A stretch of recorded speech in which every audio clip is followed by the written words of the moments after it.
Friends, இந்த வீடியோவில் நம்ம எதை பற்றி பார்க்க போகிறோம்னா, ஆதார் கார்டில் கூடிய சீக்கிரம் இந்த அப்டேட் புதுசாக ஒன்று வரப்போகிறதா யுஐடிஏஐ தரப்பில் இருந்து ஒரு அறிவிப்பை வெளியிட்டிருக்காங்க. அது என்ன அப்படிங்கிற தகவல் இந்த வீடியோவில் பார்க்கலாம். இங்கே பாருங்கள், புதிய மாற்றம் அப்படின்னு போட்டிருக்காங்க. அதாவது ஆதார் அட்டையில் புகைப்படம் மற்றும் QR கோடு மட்டுமே வெளியே தெரியும் வகையில் புதிதாக அச்சிட ஆதார் நிர்வாக அமைப்பான யுஐடிஏஐ திட்டம். அதாவது உங்களுடைய ஆதார் கார்டு, இப்போ நீங்கள் பிவிசி ஆதார் கார்டுக்கு அப்ளை பண்ணுறீங்க அல்லது நார்மல் ஆதார் கார்டுக்கு வந்து ஃபிசிக்கல் ஆதார் கார்டுக்கு நீங்கள் அப்ளை பண்ணுறீங்க அப்படின்னா, அந்த ஆதார் கார்டில் உங்களுடைய ஃபோட்டோ அதுக்கப்புறம் QR கோடு மட்டும்தான் இருக்கும். அந்த மாதிரி தான் இனிமேல் பிரிண்ட் பண்ணுறதுக்கு யுஐடிஏஐ திட்டமிட்டிருக்காங்க அப்படின்னு சொல்லியிருக்காங்க. ஸோ எதுக்காக இந்த மாதிரியான ஒரு மாற்றம் கொண்டு வர போகிறாங்க அப்படின்னு பார்த்தோம்னா, தனிநபர் பாதுகாப்பு மற்றும் தகவல்களை தவறாக பயன்படுத்துவதை தடுக்கும் நோக்கில் ஆதார் எண், விலாசம் உள்ளிட்டவை வெளிப்படையாக இருக்காது. தனிநபர் பாதுகாப்பு, ஏன்னா ஆதார் தான் இப்போ எல்லாத்துக்கும் பேஸ் மாதிரி இருக்குது. பேனாக இருக்கட்டும், பேங்க் அக்கௌண்ட்டாக இருக்கட்டும், ஒரு கவர்மெண்ட்லேருந்து மானியம் வரதாக இருக்கட்டும், எல்லாத்துக்கும் பேஸ் வந்து பார்த்திங்கன்னா இப்போ ஆதாராக தான் இருக்குது. ஸோ பர்சனல் ஐடென்டிட்டி அப்படின்னு சொல்கிறாங்க இல்லையா. ஸோ அந்த மாதிரி தனிநபர் பாதுகாப்பு, இந்த ஆதார் கார்டில் இருக்கக்கூடிய விவரங்கள் வச்சு ஃப்ராட் வந்து நடக்குது. அப்படிங்கிறதுனால தனிநபர் பாதுகாப்பு, அதே மாதிரி தகவல்களை தவறாக பயன்படுத்துவதை தடுக்கும் நோக்கில் அப்படின்னு சொல்கிறாங்க. அதாவது நம்மளுடைய ஆதார் கார்டு நம்பரு, நம்மளுடைய அட்ரஸ் எல்லாமே ஈஸியாக வந்து அவங்க நோட் பண்ணிக்குவாங்க. 12 டிஜிட் ஆதார் கார்டு நம்பர் எல்லாத்தையும் நோட் பண்ணிவிட்டு நம்மளுடைய தகவல் வந்து தவறாக பயன்படுத்துகிறாங்க.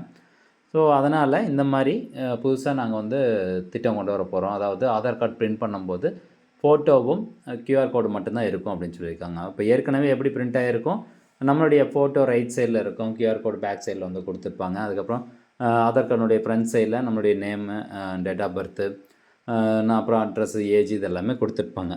பட் இனிமேல் அந்த மாதிரி வந்து பிரிண்ட் ஆகாது அப்படிங்கிறது தான் இதில் வந்து சொல்லப்படுது.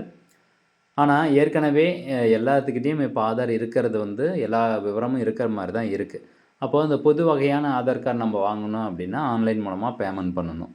இப்போ பிவிசி ஆதார் கார்டுக்கு அப்ளை பண்ணணும் அப்படின்னா ₹50 அது பேமெண்ட் பண்ணிட்டு நம்ம பிவிசி ஆதார் கார்டு வாங்கணும். அப்படிங்கும்போது நிறைய பேர் இந்த மாதிரியான ஒரு ஆதார் கார்டு பிரிண்ட் பண்ணி வாங்கும்போது யுஐடிஐ தரப்புக்கு வந்து இது ஒரு நல்ல லாபம்.